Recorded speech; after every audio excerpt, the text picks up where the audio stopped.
Nephilim destroyed. The account of the fall of the angels from being sons of God to be demons helps us to understand why God decreed the deluge to wipe out all of the human race except Noah and his family. We perceive that God from the first intended to deal only with Adam and his family. The giant sons of the fallen angels, Nephilim, came into being contrary to the divine will. Hence, properly, no provision was to be made for them. They never had a right to life, nor will they have a resurrection. On the other hand, all of Adam's posterity, redeemed by Jesus' death, must be recovered from death, with full opportunity to secure everlasting life.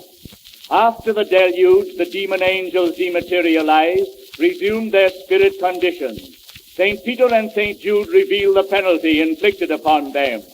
Those angels which kept not their first estate, but left their own habitation, spirit condition, God restrained under chains, restraints of darkness, unto the judgment of the great day.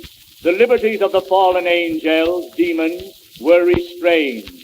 They are unable to use deceptions in the light, unable to materialize as formerly. Note, however, that the limitation unto implies that when the great day of wrath shall come, these fallen angels will be permitted to materialize and become potent factors in the strife. Other scriptures indicate that these fallen angels will have much to do with the great time of trouble with which this age will close and in which Messiah's kingdom will be inaugurated. These fallen angels were cast to Tartarus, our earth's atmosphere.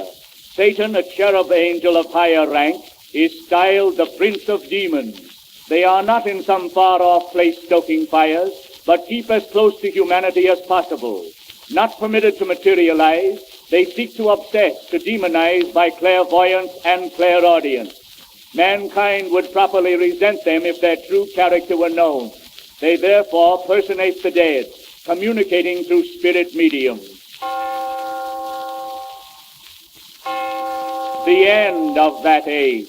In the scriptures, the expression end of the world is frequently used.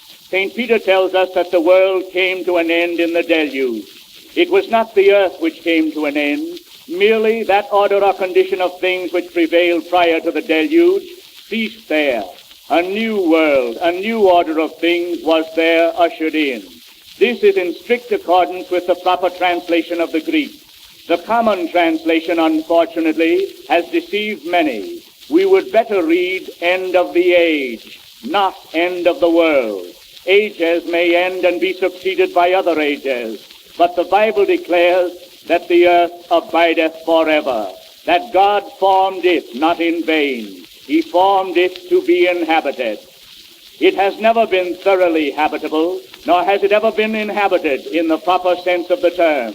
The work of Messiah's kingdom will be to make God's footstool glorious and fit for those restored to his favor. His further work will be to uplift man and restore him to all that was lost in Eden and redeemed at Calvary. He will destroy only the incorrigible. In the new order of things started by Noah and his family, God allowed humanity to have its way and to work out its own schemes without divine interference, except in extreme cases. He allowed the world to learn lessons while he carried out his own great plan, of which redemption is the center and Messiah's kingdom the circumference for the recovery of mankind from their fallen estate.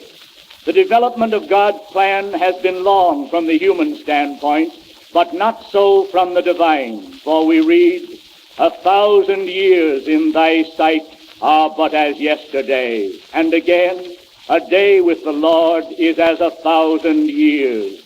During 6 of these 1,000-year days, in which he rests or desists from interfering with the world's affairs, God has permitted a reign of evil, but his arrangements are complete, whereby Messiah, the Redeemer, will fully restore all the willing and obedient to all that Adam forfeited.